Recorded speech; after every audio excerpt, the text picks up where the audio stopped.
નમસ્કાર, ન્યૂઝ 18 ગુજરાતીમાં આપનું સ્વાગત છે। હું છું આપની સાથે સંધ્યા। વહેલી સવારે ઠંડીએ પતંગ રસિયાઓની મજા બગાડી છે। તેજ પવન પરંતુ કાતિલ ઠંડીએ મજા બગાડી દીધી છે। રાજ્યમાં ઉત્તર પૂર્વના પવન ફૂંકાયા છે।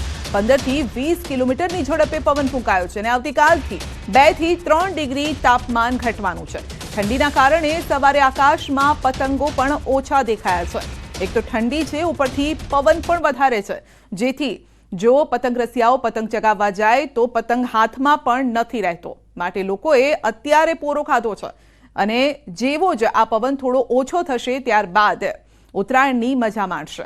તો આજે જોરદાર પવન છે અને આ અંગે જ આપણે વધુ માહિતી પણ મેળવીશું। અમારા સહયોગી વિભુ આપણી સાથે જોડાઈ રહ્યા છે ને વિભુ પાસે જઈએ। વિભુ, આજે પવન છે, પવન જાણે કે મજા બગાડી રહ્યો છે ઉત્તરાયણની। સામાન્ય રીતે લોકો એવી વિશ રાખતા હોય છે કે ઉત્તરાયણે સારો પવન રહે।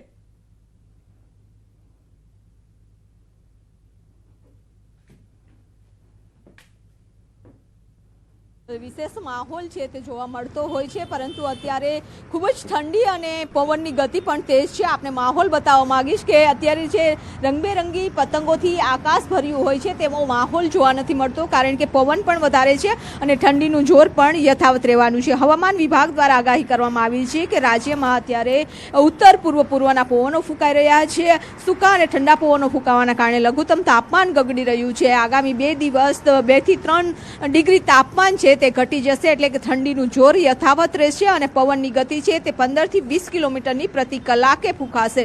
એક સમય હતો કે વહેલી સવારથી અમદાવાદના જે પોળ વિસ્તાર છે, પોળ વિસ્તારમાં ધાબા ઉપર લોકો છે તે પોતાના પરિવારો સાથે જોવા મળતા હોય છે। રંગબેરંગી પતંગોથી આકાશ ભરેલું હોય છે, પરંતુ અત્યારે માહોલ છે તે ઘણો ઠંડો જોવા મળી રહ્યો છે, કારણ કે ઠંડીનું જોર છે તે વધુ છે। પરંતુ જેમ જેમ સમય વીતશે પરંતુ પવન સારો રહેશે તેની પણ લોકો રાહ જોતા હોય છે। આજે 15 થી 20 કિલોમીટરની પ્રતિ કલાકે પવન ફૂંકાવાની હવામાન વિભાગની પણ આગાહી છે। જી, કારણ કે હવામાન નિષ્ણાત અને હવામાન વિભાગ પણ પહેલેથી જ આગાહી કરી ચૂક્યું હતું। પતંગબાજો જે તેમને આજને લઈને એટલી ઉત્સુકતા પણ હતી કે કેવો પવન રહેશે, શું ગરમી પડશે, ઠંડી પડશે, પરંતુ આજે વાતાવરણ શિયાળાને અનુકૂળ આ વાતાવરણ છે। પરંતુ એવું કહી શકાય વિભુ કે પતંગબાજોને અનુકૂળ અત્યારે વાતાવરણ નથી લાગી રહ્યું, કારણ કે પવન વધારે છે અને આવા પવનમાં પતંગ ચગાવવો પણ મુશ્કેલ થઈ પડતો હોય છે।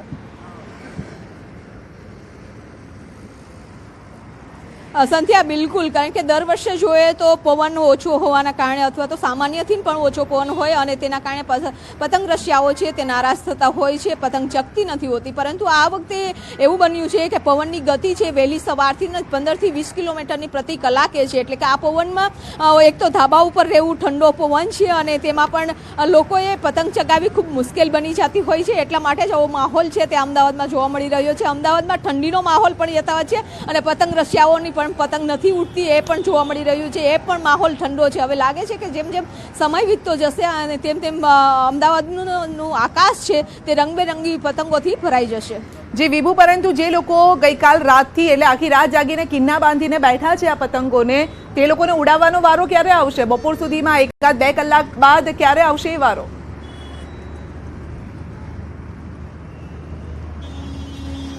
સંધ્યા, જે રીતે શહેરમાં લોકો રાહ જોઈ રહ્યા હતા, પતંગ રસિયાઓ તો કેટલા સમયથી તૈયારી કરી રહ્યા હતા, કિન્ના બાંધી રહ્યા છે, રાત આખી શોપિંગ છે તે કરી રહ્યા હતા। પરંતુ આ ફરી એક વખત માહોલ પણ બતાવવાનો પ્રયાસ કરીશ કે અત્યારે ઠંડો માહોલ હોવાના કારણે થોડી ઠંડી ઓછી થાય, સૂર્યદાદા નીકળે, તાપ આવે તેની પણ રાહ જોઈ રહ્યા છે, એટલે કે થોડો માહોલ જ્યારે ઠંડીનું પ્રમાણ ઓછું થશે અને ત્યારબાદ લોકો છે તે ધાબા ઉપર જોવા મળશે। અત્યારે સંપૂર્ણ આપ જોઈ શકો છો કે જે અમદાવાદ શહેરનું આકાશ છે તેમાં એક પણ પતંગ છે તે જોવા નથી મળતી, એટલે લાગે છે કે હવે ઠંડી ઘટે તેની લોકો રાહ જોઈ રહ્યા છે। પણ પવન તો સારો જ રહેવો જોઈએ તેવી પણ આશા છે તે સૌ લોકોને હતી, પરંતુ હવામાન વિભાગનું અનુમાન છે કે આખો દિવસ છે પવન સારો રહેશે। જી, આજે તો પવન સારો છે, આવતીકાલની પરિસ્થિતિ કેવી રહેવાની છે? કારણ કે સામાન્ય રીતે આપણે જોયું છે વિભુ કે 2 માંથી 1 દિવસ સારો પવન હોય છે, એક દિવસે પવન સારો નથી હોતો। એ આપણો કદાચ ભૂતકાળ બધાને જ ખ્યાલ છે। જો 14મી તારીખે સારો પવન ના હોય તો 15મી એટલે કે વાસી ઉત્તરાયણે સારો પવન હોય છે, પરંતુ આજે જ આ પવનનું જોર એટલું બધું છે કે પછી એવું ના થાય કે કાલે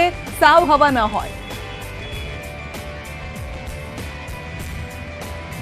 સંધ્યા, જે રીતે હવામાન વિભાગનું અનુમાન છે કે તેઓનું કે ઉત્તર પૂર્વના જે પવનો ફૂંકાઈ રહ્યા છે અને ઠંડા અને સૂકા પવનો આવી રહ્યા છે, પવનની ગતિ છે તે 15થી 20 કિલોમીટરની પ્રતિ કલાકે ફૂંકાશે. એક વેસ્ટર્ન ડિસ્ટર્બન્સ પણ સક્રિય થશે અને તેની અસર પણ જોવા મળશે. વાદળછાયું વાતાવરણ આખો દિવસ છે તે જોવા મળશે. હવામાન નિષ્ણાંત આંબાલાલ પટેલનું પણ અનુમાન છે કે આવતીકાલે પણ જે પવન છે તો આના જે આજે છે તેના કરતાં થોડો ઓછો હશે, એટલે કે 10થી 12 કિલોમીટરની પ્રતિ કલાકે પવન ફૂંકાય તેવું અનુમાન છે. જી, એટલે આજની જે મજા છે કદાચ એટલી મજા નહીં લઈ શકે તો આ મજા આવતીકાલે પૂરી કરી દેશે આ પવન, કદાચ એવું કહી શકાય. વિભુ, આપનો આભાર અમારી સાથે જોડાવા બદલ. તો આજે પવનનું જોર એટલું બધું છે કે પતંગ રસિયાઓ હાલ તો પતંગ અને ફિરકી હાથમાં લઈને ઊભા છે, પરંતુ રાહ જોઈ રહ્યા છે કે પવનની ગતિ ક્યારે ઓછી થાય અને ક્યારે એ ઉત્તરાયણની આ મજા માણે.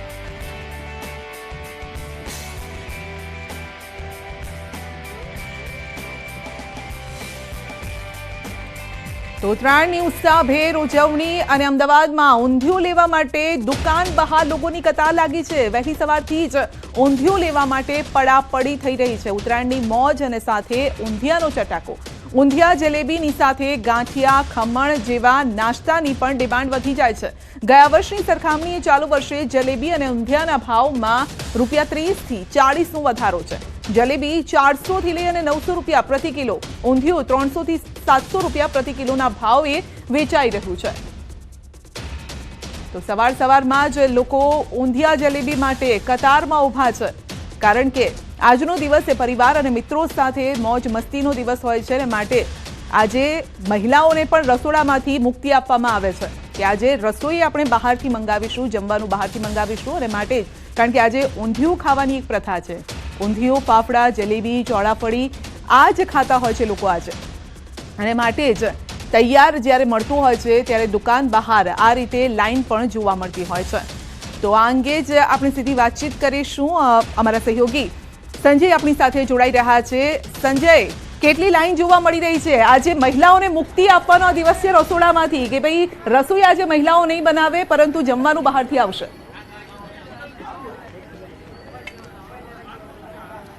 બિલકુલ સંધ્યા, ઉત્તરાયણનું આજે પર્વ છે અને હું સીધા દ્રશ્ય પહેલાં સંધ્યા આપને અને દર્શકોને બતાવવાનો પ્રયાસ કરીશ કે ફરસાણના વેપારીઓને ત્યાં આ પ્રકારની કતાર જે છે તે ઊંધિયું અને જલેબી જે છે તે ખરીદવા માટે લાગેલી છે. સ્વાભાવિક છે, ઉત્તરાયણનું પર્વ છે અને પતંગ ચગાવવાની જે મજા પતંગ રસિકો માણતા હોય છે ને સાથે સાથે સ્વાદ રસિકો જે છે તે ચટાકેદાર ઊંધિયુંનો સ્વાદ જે છે તે માણતા હોય છે. એટલે કે ધાબા ઉપર પતંગ ચગાવવાની મજા અને સાથે સાથે ઊંધિયા જલેબીની જયાફત ઉડતી હોય છે. અને મહિલાઓને જેમ તમે કહ્યું કે આજે જે છે તે રસોડામાંથી મુક્તિ મળતી હોય છે અને એના કારણે જ નાના મોટા જે વેપારીઓ ફરસાણના હોય છે કે ત્યાં આ પ્રકારે ઊંધિયું અને જલેબીની ખરીદીમાં જે છે તે કતાર લાગતી હોય છે અને લોકો જે છે તે ખરીદી કરવા માટે પહોંચી રહ્યા છે.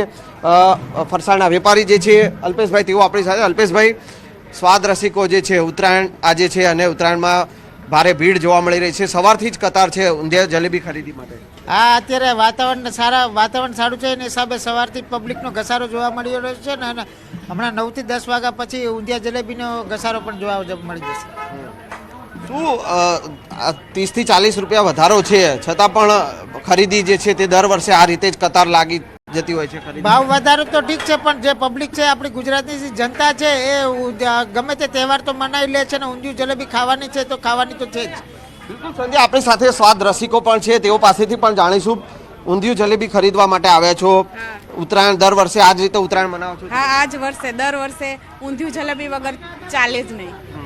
અમે દર વર્ષે અહીંયા જ આવીએ છીએ ને બહુ સરસ હોય છે. ઓકે, ઉત્તરાયણ છે, રસોડામાંથી મુક્તિ આજે છે અને બધા ધાબા પર જે છે તે પતંગ ચગાવવાની સાથે ઊંધિયું જલેબી ખાતા હોય? હા, ખાતા હોય છે દર વર્ષે. અહીંથી જ અમે લઈએ છીએ ને બહુ મજા આવે છે. ઓકે, ભાવ 20 થી 40 રૂપિયા વધારે છે, પણ જ્યારે મજા માણવાની વાત હોય ત્યારે ભાવ પણ મેટર કરતું નથી એવું લાગે છે? ના ના, સાચી વાત છે.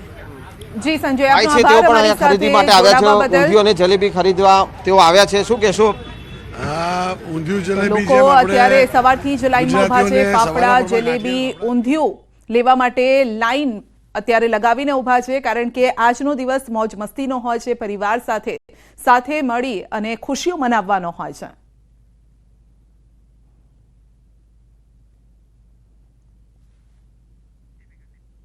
તો ઉત્તરાયણની મોજ અને સાથે ઊંધિયાનો ચટાકો.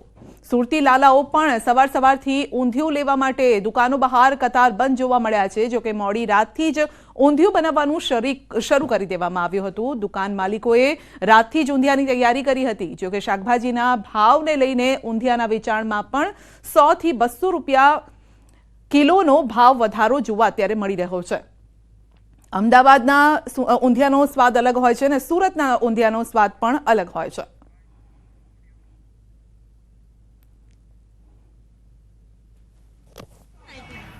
જે કરોડો રૂપિયાનું ઊંધિયું ઝાપટી જતા હોય છે દ્રશ્ય સીધા જોઈ શકાય છે કે ઊંધિયું વહેલી સવારથી બની રહ્યું છે. ખાસ કરીને શિયાળો એટલે કે શાકભાજીનો રાજા કહેવાય છે. શિયાળામાં લીલા શાકભાજી મળતા હોય છે ત્યારે તમામ પ્રકારનું ઊંધિયું છે તે ઊંધિયું તમામ શાકભાજીઓથી બનાવવામાં આવે છે. રીંગણ હોય, રવૈયા હોય, ખાસ કરીને સુરણ હોય કે પછી પાપડી હોય, ખાસ કરીને આ ઊંધિયું બનાવવામાં આવતું હોય છે. અને આજના દિવસે સુરતી લાલા કરોડો રૂપિયાનું ઊંધિયું ઝાપટી જતા હોય છે કારણ કે શિયાળો તમામ શાકભાજી મળતા હોય છે અને ઊંધિયામાં પાપડી, રીંગણ, બટાકા, સક્કરિયા, સુરણ લઈને મેથીના મુઠિયા સુધીની વસ્તુ નાખવામાં આવતી હોય છે. ત્યારે સવારથી જ તમામ વેપારીઓ દ્વારા તૈયારી કરી દેવામાં આવી છે. સવારથી કહી શકાય છે કે મોટા પ્રમાણમાં ઓર્ડરો આવવાના શરૂ થઈ ગયા છે કારણ કે આજનો દિવસ એવો હોય છે કે લોકો પતંગ ચગાવવા સાથે સાથે પરિવાર સાથે અગાસી ઉપર ઊંધિયાની મેજબાની માનતા હોય છે. ત્યારે દ્રશ્ય જોઈ શકાય છે કે લીલા કલરનું ઊંધિયું ખાવા સુરતીઓ આતુરતાથી રાહ જોતા હોય છે. ત્યારે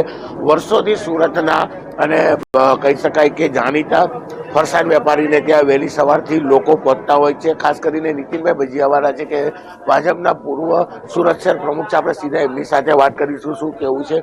નીતિન કાકા, ઊંધિયાને લઈને શું કહેશો અને કયા પ્રકારની તૈયારી કરવામાં આવતી હોય છે અને આજે કેટલું ઊંધિયું વેચાશે? દર વખતની જેમ જ આ વખતે પણ ઊંધિયાનો ખૂબ જ ક્રેઝ છે. આજે સવારે 6 વાગ્યાથી લોકો મોટા વરાછાથી પણ અહીંયા આગળ લેવા આવેલા હતા. ત્યારે ઊંધિયું બનતું હતું. લગભગ 1 થી 1.5 કલાકે લોકોએ રાહ જોઈને હમણાં જ લઈને ગયા છે. તો સુરતીઓને માટે દરેક વખતે હું કહું છું કે સુરતીઓ ગમે તે હોય પણ જે તહેવારો ઉજવવામાં સુરતીઓની તોલે કોઈ આવે નહીં. એ લોકોને નથી ભાવ વધારો નડતો કે નથી કંઈ, બસ એન્જોય કરવું એ સુરતીઓના લોહીમાં છે. ભાવ વધારો ગયા વખતે અમારો 100 રૂપિયાનો ભાવ વધારો આ વખતે છે ગયા વખત કરતાં. આજે જ સવારે મેં અખબારમાં વાંચ્યું કે ઘણા લોકો તો 600 ને 700 રૂપિયા કિલો લગી વેચે છે પણ અમે રિઝનેબલ ભાવ 500 રૂપિયા રાખ્યા છે.